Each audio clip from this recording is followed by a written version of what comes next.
ಮುಸ್ಲಿಮರ ಮತದಾನದ ಹಕ್ಕನ್ನು ರದ್ದು ಮಾಡಿ ಅಂತ ಆಗ್ರಹಿಸಿದ್ದ ಚಂದ್ರಶೇಖರನಾಥ ಸ್ವಾಮೀಜಿ ನಾಳೆ ಪೊಲೀಸರ ಮುಂದೆ ವಿಚಾರಣೆಗೆ ಹಾಜರಾಗಬೇಕಿದೆ. ಅವರಿಗೆ ನೋಟಿಸ್ ಕೊಟ್ಟಿದ್ದಾರೆ.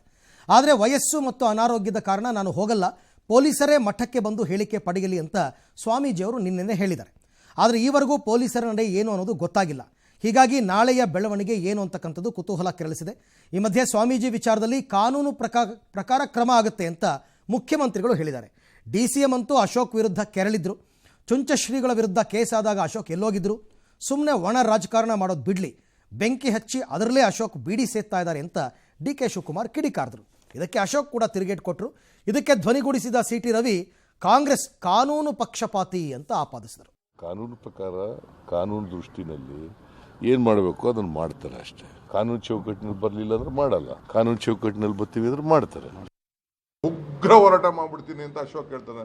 ಏನಾಯ್ತು, ಬಾಲಗಂಗಾಧರ ಸ್ವಾಮೀಜಿ ಮೇಲೆ ಕೇಸ್ ಹಾಕ್ಸಾಗ ಎಲ್ಲೋಗಿದ್ರು ಅಶೋಕ್? ನಿರ್ಮಲಾನಂದ ಸ್ವಾಮೀಜಿ ಫೋನ್ ಟ್ಯಾಪ್ ಮಾಡಿದಾಗ ಯಾಕೆ ಮಾತಾಡ್ಲಿಲ್ಲ ಅಶೋಕ್? ಯಾಕೆ ಮಾತಾಡ್ಲಿಲ್ಲ? ಸುಮ್ಮನೆ ಈ ರಾಜಕಾರಣ ಬಿಟ್ಬಿಟ್ಟು, ಒಣ ರಾಜಕಾರಣ ಬಿಟ್ಬಿಟ್ಟು ಇವರೇ ಬೆಂಕಿ ಇಕ್ಬಿಟ್ಟು ಅದ್ರಲ್ಲಿ ತೆಗೆದುಕೊಂಡು ಬಿಡಿ ಸೇರ್ತಾವ ಅಶೋಕ.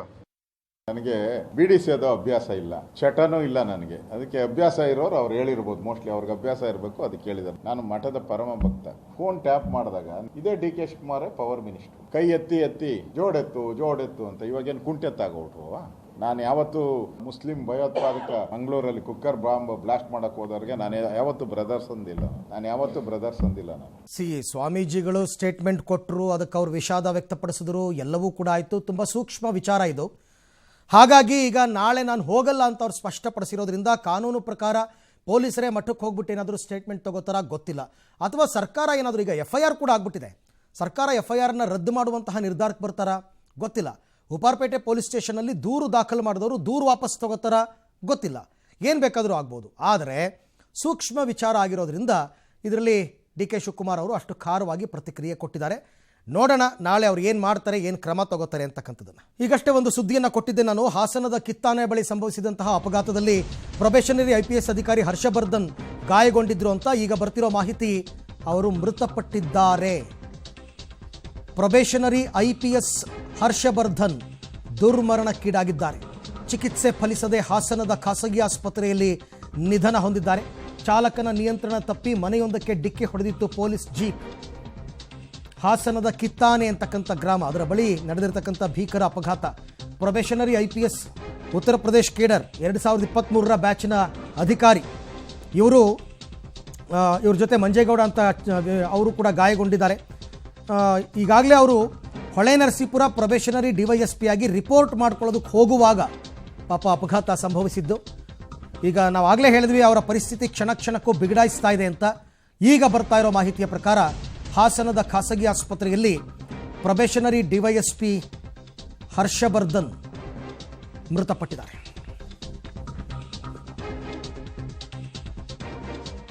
ಇನ್ನು ವಿಜಯೇಂದ್ರ ಬಣದ ವಿರುದ್ಧ ಸಿಡಿದೆದ್ದ ಯತ್ನಾಳ್ ವಿರುದ್ಧ ಗುಟ್ರು ಹಾಕೋದಕ್ಕೆ ವಿಜಯೇಂದ್ರ ಬಣ ಈಗ ಬಸವಾಸ್ತ್ರವನ್ನು ಪ್ರಯೋಗ ಮಾಡಿದೆ. ಬಸವಣ್ಣನ ಬಗ್ಗೆ ಯತ್ನಾಳ್ ಇಲ್ಲಸಲ್ಲದ ಹೇಳಿಕೆ ನೀಡಿದ್ದಾರೆ ಅಂತ ಗರಂ ಆಗಿದೆ. ಬರೀ ವಿಜಯೇಂದ್ರ ಬಣ ಮಾತ್ರ ಅಲ್ಲ, ಕಾಂಗ್ರೆಸ್ಸಿಗರು ಕೂಡ ಬಸವಣ್ಣನ ವಿಚಾರವಾಗಿ ಯತ್ನಾಳ್ ವಿರುದ್ಧ ವಾಗ್ದಾಳಿ ನಡೆಸಿದ್ದಾರೆ. ಯತ್ನಾಳ್ ಅವರನ್ನು ಜೋಕರ್ರು, ಮಾನಸಿಕ ರೋಗಿ ಅಂತೆಲ್ಲ ಹೋಲಿಸಿದ್ದಾರೆ ಈಶ್ವರ್ ಖಂಡ್ರೆ ಅವರು. ಯತ್ನಾಳ್ BJPಯ ಮುತ್ತು ರತ್ನ ಅಂತ ಲೇವಡಿ ಮಾಡಿದ್ದಾರೆ. ಆದರೆ ಇದಕ್ಕೆಲ್ಲ ಎಂದಿನಂತೆ ಯತ್ನಾಳ್ ಡೋಂಟ್ ಕೇರ್ ಅಂದಿದ್ದಾರೆ. ಏನಾಗಿದೆ, ಯಡಿಯೂರಪ್ಪನವ್ರನ್ನ ವಿಜಯೇಂದ್ರ ಬೈಯೋದು ಅಥವಾ ಸದಾನಂದಗೌಡರು ಬೈಯೋದು, ಈ ನಾಡಿನ ಮಠಾಧೀಶರು ಬೈದು ಬಸವಣ್ಣಗೂ ಅವಮಾನ ಮಾಡಿದ್ರು. ನಾವು ಹೇಳ್ತೀವಿ, ಯಾರಿಗೆ ಬುದ್ಧಿಭ್ರಮಣೆ ಆಗಿದೆ, ಬುದ್ಧಿಭ್ರಮಣೆ ಆದವರು ಯಡಿಯೂರಪ್ಪನವ್ರ ಬಗ್ಗೆ ಮಾತಾಡ್ತಾರೆ. ಬಸವಣ್ಣನವರು ಇವತ್ತು ಆತ್ಮಹತ್ಯೆ ಮಾಡಿಕೊಂಡಿದ್ದಾರೆ, ಹೇಳಿ ಅನ್ನುವಂತ ರೀತಿಯಲ್ಲಿ ಬಿಂಬಿಸುವಂತ ಒಂದು ಕೆಲಸವನ್ನು ಮಾಡಿದ್ದಾರೆ. ಇದು ಅತ್ಯಂತ ನೀಚವಾದಂತ, ಸಂಘಿಗಳಿಗೆ ಖುಷಿ ಪಡಿಸಲಿಕ್ಕೆ ಈ ರೀತಿ ಏನು ಹೇಳಿಕೆ ಕೊಟ್ಟಿದ್ದಾರೆ, ಇದು ನಿಜವಾಗಿಯೂ ಅತ್ಯಂತ ಖಂಡನೀಯ ಅನ್ನುವಂತ ಒಂದು ಮಾತನ್ನು ಇಲ್ಲಿ ನಾನು ಹೇಳಿಕೆ ಬಯಸ್ತಾ ಇದ್ದೀನಿ. ವಿನಾಶಕಾಲ ವಿಪರೀತ ಬುದ್ಧಿ ಅನ್ನುವಂತ ರೀತಿಯಲ್ಲಿ ಯತ್ನಾಳ್ ಅವರು ಏನು ಹೇಳಿಕೆ ಕೊಟ್ಟಿದ್ದಾರೆ.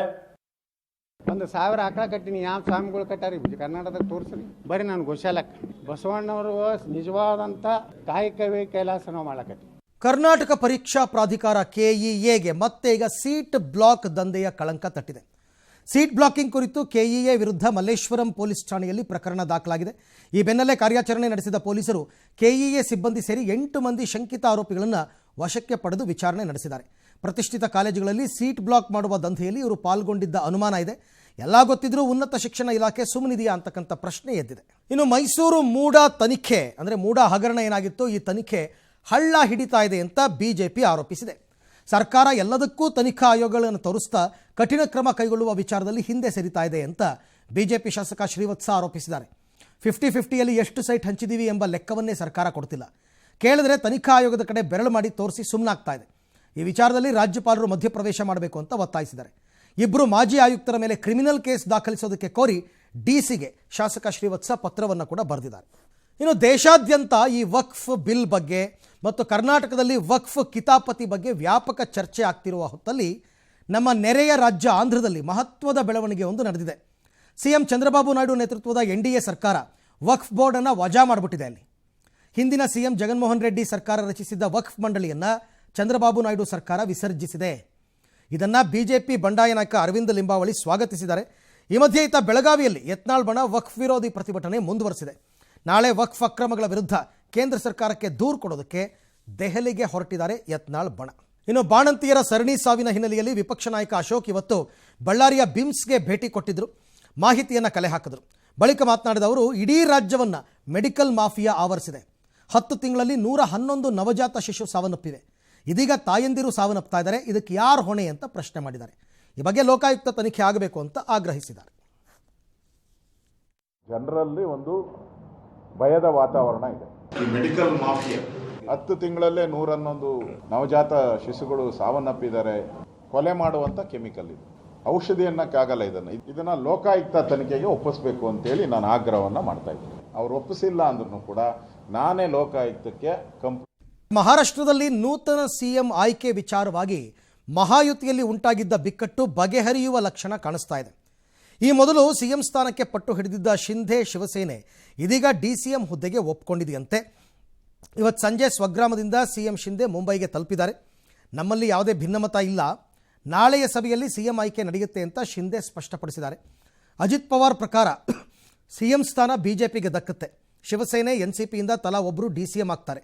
ಆದರೆ ಸಿಎಂ ಯಾರು, ಯಾವ ಪಕ್ಷಕ್ಕೆ ಯಾವ ಖಾತೆ, ಎಷ್ಟು ಸ್ಥಾನ ಅನ್ನೋದು ಇನ್ನಷ್ಟೇ ಫೈನಲ್ ಆಗಬೇಕಿದೆ. ಗೃಹ ಖಾತೆಗೆ ಶಿವಸೇನೆ ಏನೋ ಪಟ್ಟು ಹಿಡಿದಿದೆಯಂತೆ. ಡಿಸೆಂಬರ್ 5ಕ್ಕೆ ಹೊಸ ಸರ್ಕಾರ ಅಸ್ತಿತ್ವಕ್ಕೆ ಬರೋದು ಖಚಿತ. ನಾಳೆ ಅಥವಾ ನಾಡಿದ್ದು ಅವರೆಲ್ಲ ಸೇರ್ಕೊಂಡು ಸಭೆ ಮಾಡ್ತಾರೆ. ಸಭೆಯಲ್ಲಿ ಆಲ್ಮೋಸ್ಟ್ ದೇವೇಂದ್ರ ಫಡ್ನವೀಸ್ ಅವರನ್ನು ತಮ್ಮ ಶಾಸಕಾಂಗ ಪಕ್ಷದ ನೂತನ ನಾಯಕ ಅರ್ಥಾತ್ ಮುಖ್ಯಮಂತ್ರಿ ಸ್ಥಾನಕ್ಕೆ ಆಯ್ಕೆ ಮಾಡ್ಕೋತಾರೆ. ಈ ಮಧ್ಯೆ ಮುಂಬರುವ ದೆಹಲಿ ಅಸೆಂಬ್ಲಿ ಚುನಾವಣೆಯಲ್ಲಿ ಯಾವ ಪಕ್ಷದ ಜೊತೆಯೂ ಮೈತ್ರಿ ಮಾಡಿಕೊಳ್ಳುವ ಪ್ರಶ್ನೆಯೇ ಇಲ್ಲ ಅಂತ ಮಾಜಿ ಸಿಎಂ ಅರವಿಂದ್ ಕೇಜ್ರಿವಾಲ್ ಸ್ಪಷ್ಟಪಡಿಸಿದ್ದಾರೆ. ಈ ಮೂಲಕ ಕಾಂಗ್ರೆಸ್ಗೆ ಶಾಕ್ ನೀಡಿದ್ದಾರೆ.